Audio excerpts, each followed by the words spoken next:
Taking that breath in spirit. Hello and welcome to our weekly gathering at Vita Spiritual Learning Center. I am delighted to be with you today. And I want to get right to it, this being our fifth Sunday in May. The 2022 theme is continuing as Living Everyday Wonder. Are you living everyday wonder? Wondering that? For the month of May, we have been exploring emotions. And of the 6 basic emotions, fear, anger, sad, disgust, surprise, and joy, we've looked at the full spectrum of the human emotional experience and expression. We've looked more closely at the spiritual aspects of fear, of joy, of anger. And today I talk a little bit about sadness. And this week's topic is called Low Tide or High Tide, from sadness to joy. Now, sad is an emotion that takes many forms and very often associated with perceived loss. Sometimes it maybe a chemical imbalance or loneliness or feeling disconnected.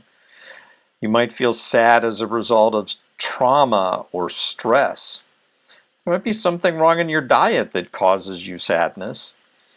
The weather, seasonal affective disorder, maybe causes sadness. You might have some unmet needs, wants, desires. You might have a habit of being self-critical. No matter how you get to sad, like all emotions, as the waves of sadness move through you, there is a cause behind that heals and shifts and transforms. And as one of the first spiritual practices that mattered to me, made a difference for me, was affirmation. A way of declaring intentions. So here are a few affirmations I will refer to throughout my message today. I intend sadness to transform to gladness through love. I intend anger to transform to peace through love. I intend fear to transform to faith through love. And as I often remind myself, the spiritual journey you and I are on is in part to feel better, right? And that also means better at feeling. And this is one of the reasons we're gathered here today. Now, the intention at Vita Spiritual Learning Center is for you to live your best life. And your best life means a life rich in thoughts and beliefs and feelings and intuitions and emotions. Your best life means finding that balance in all aspects of your life, including that balance between feelings and emotions. And one of the ways that you and I get there is through a dedicated and consistent spiritual practice. In any of these, a few minutes each day really propels and accelerates you to living your best life. So a little each day meditate, a little each day treat or affirm or pray, a little each day do some form of spiritual study or reading. You might use journaling as a daily spiritual practice, and as I always encourage, visioning. And then perhaps less frequently, but just as important, engage in sacred service. See your spiritual counselor or your practitioner. Give as a spiritual practice. We might call that tithing. And doing as we are doing right now, joining in the beloved community. Now we just affirmed our intentions, which if you recite that out loud a few times each day, that is a powerful spiritual practice. You will notice something shifting. Now, intentions differ from goals or objectives or outcomes or manifestations. Intentions plant this really powerful seed in your consciousness, and that seed is allowed to grow into any and many good things. And the first demonstration of any affirmation or any prayer, as it might be included or incorporated, is one of that growth in consciousness. And that growth in consciousness is first felt as an inward sensation, a feeling. It is, as we just affirmed, gladness, a peace, a faith, and a love. In the science of mind and spirit, those positive inward sensations are the direct experience of God that indwells and surrounds you. Now, consider this relatively short list of God qualities. And as you read this list, notice if a feeling arises in you. And that feeling is God in you, as you, and for you. And as you circulate that goodness, it brings good within and for the lives that your life touches. Now, affirmations can be a lead into meditation. It can be part of your affirmative prayer. It could be something that you read, maybe study around. It could be a subject for journaling. It could become a question that leads you into visioning. For example, what is the divine high idea for my transformation?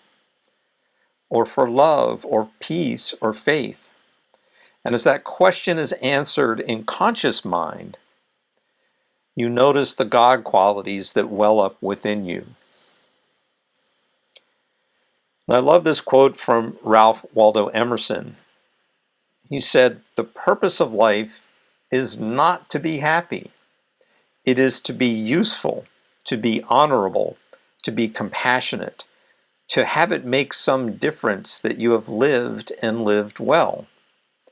You know, in the same way the science of mind distinguishes emotions from both thoughts and feelings, where thoughts and feelings are cause and emotions are an effect, I like to make that distinction between vision and mission and purpose. You know, vision is being. Visioning brings about the conscious awareness of being, the quality, that feeling, that character of who you are at your essence.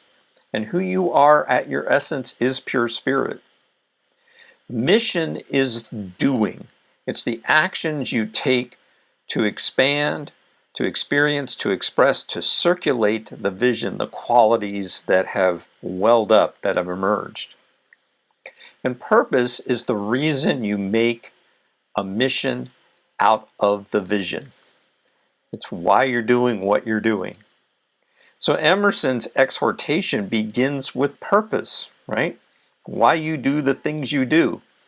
And what is the reason you are choosing to conduct your life in this way? And as Emerson said, it's not to chase after an effect. And effects are temporary and fleeting. It's not to synthesize an emotion. And in this case, it's not to synthesize that temporary emotion of happiness.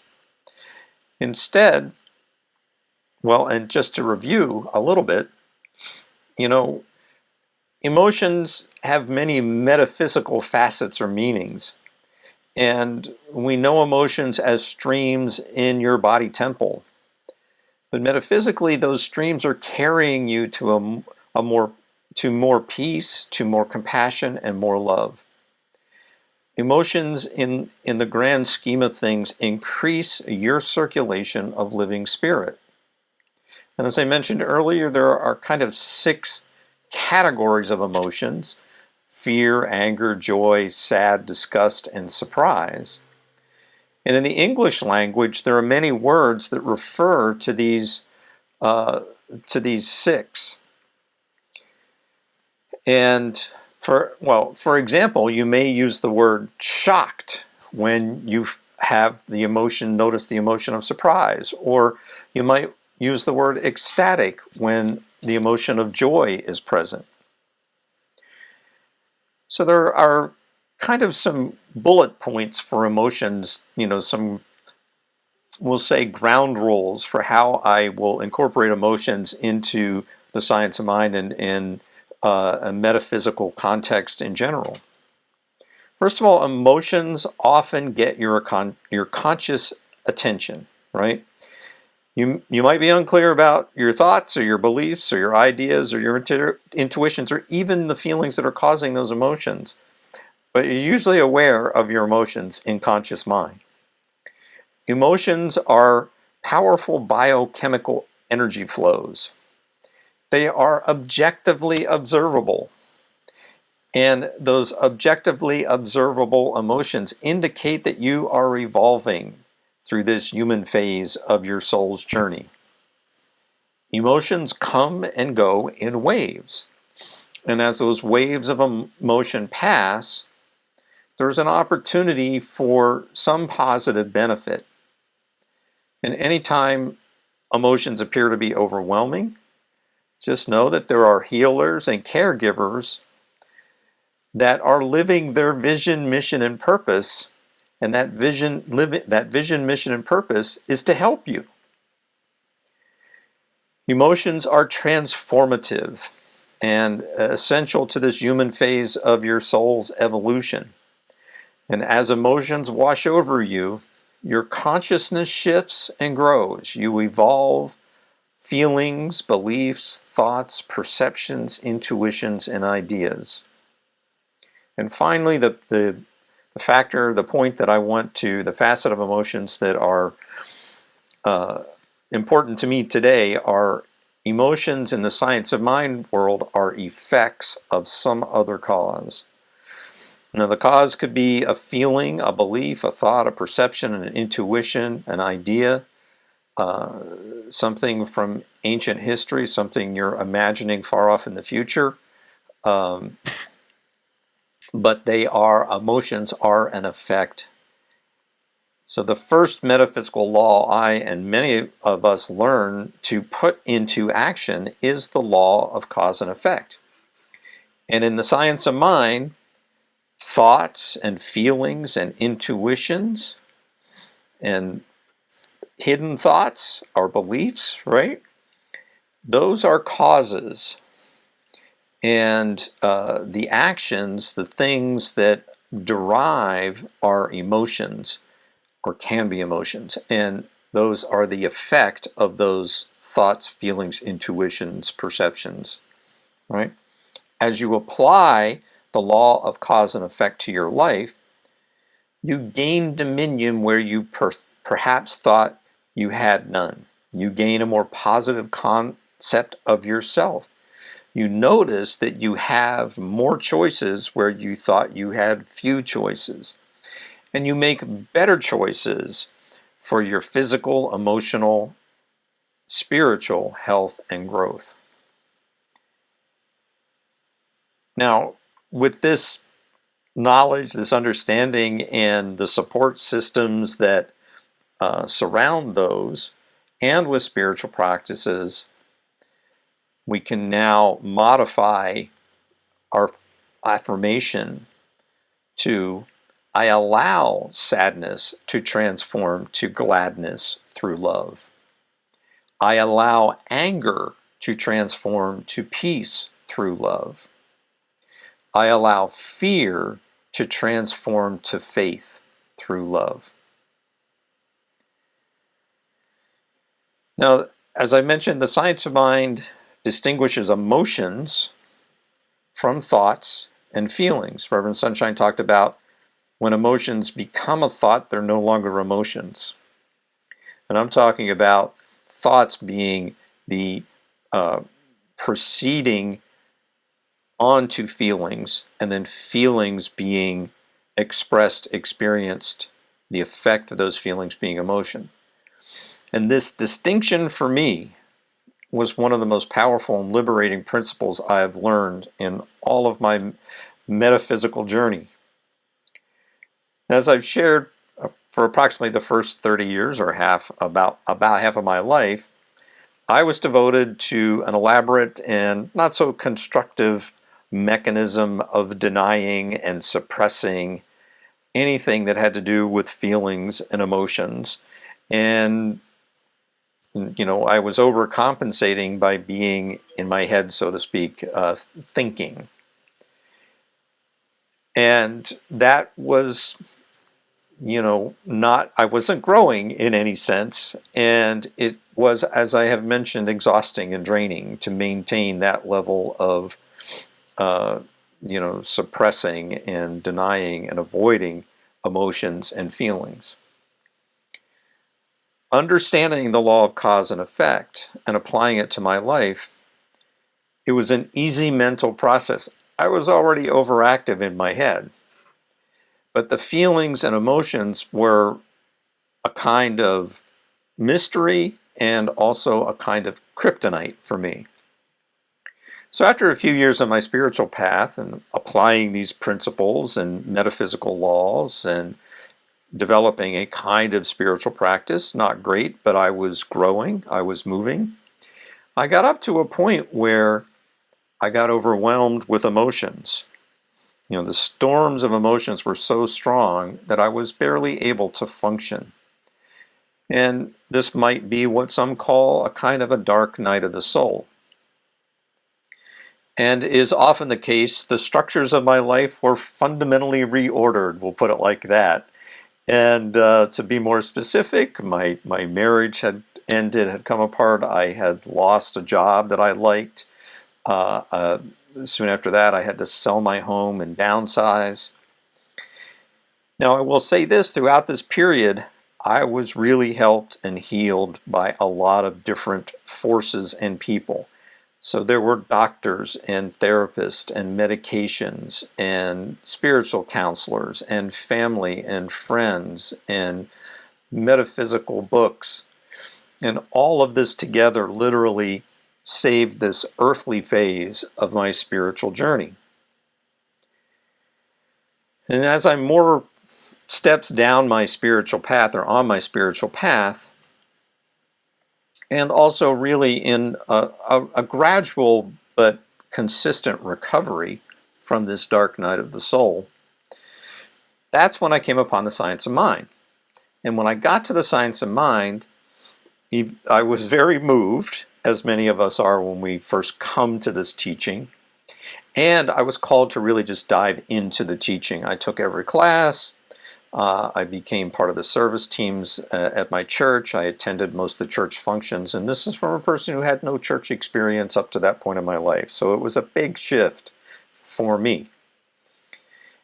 And as I said, perhaps the most liberating and powerful concept for me is that feelings, that inward positive sensation, that is a direct sensation, that is a direct realization of living spirit. And then those feelings give rise to the most positive and powerful thoughts or ideas. Feelings can be fully experienced inward and can be enhanced and extended and circulated as emotions. So learning about this distinction was just the kind of key I was looking for to move to that next phase of spiritual growth. However, even though I embraced and immersed in feelings as cause and emotions as effects, I was always kind of apprehensive, a little worried that at any moment I could really be tossed back into that turbulent sea of emotions, revisit that dark night of the soul. But what I learned through the science of mind was that I had a great amount of dominion over my emotional being. That is completely different from suppressing emotions. All right? It's a way of incorporating and integrating emotions into a positive, a constructive in my life. So even if I did find myself on those turbulent emotional seas, I now knew and I felt inwardly that there was this current of God, of living spirit, that was moving me, that was guiding me, that was pulling me, and it was pulling me to something that was calm and peaceful and compassionate, that shore of loving being. So looking at Emerson's quote again, the purpose of life is not to be happy, it is to be useful, to be honorable, to be compassionate, to have it make some difference that you have lived and lived well. And since your purpose is not to chase emotions, nor to be at the effect of emotions, nor to put effects before causes, your purpose is to be useful, to be honorable, to be compassionate. So I notice that Emerson's prescription, first of all, doesn't depend on anything else or anyone else. This is all up to you. This is your mission should you choose to accept it, right? And what Emerson is doing is just listing those God qualities, those feelings that arrive from the vision. So it's the qualities of usefulness, how good it feels to be useful. The quality is to be honorable, how good it feels to be honorable. The quality is compassion, how good it feels to be compassionate. The quality is to make some positive difference, right? And how good it feels to make a positive difference in your life and in the lives your life touches. And how good it is to live and live well. So now our affirmation goes straight to the heart, right? It is more direct. My sadness transforms to gladness through love. My anger transforms to peace through love. My fear transforms to faith through love. So let's turn our attention inward. And as I call to heart and mind, living spirit, that presence that knows, that feels, that emotes, that creates, that surrounds and indwells all that is. Living spirit is that universal presence. It is infinite intelligence. It is first cause. And I know spirit to be everywhere and within, and therefore I know that I am one with and of living spirit. And what is true for me is true for all beings everywhere. You too are one with and of living spirit. You and I are extensions and emanations from and of this first cause. We are meditations in the mind of God.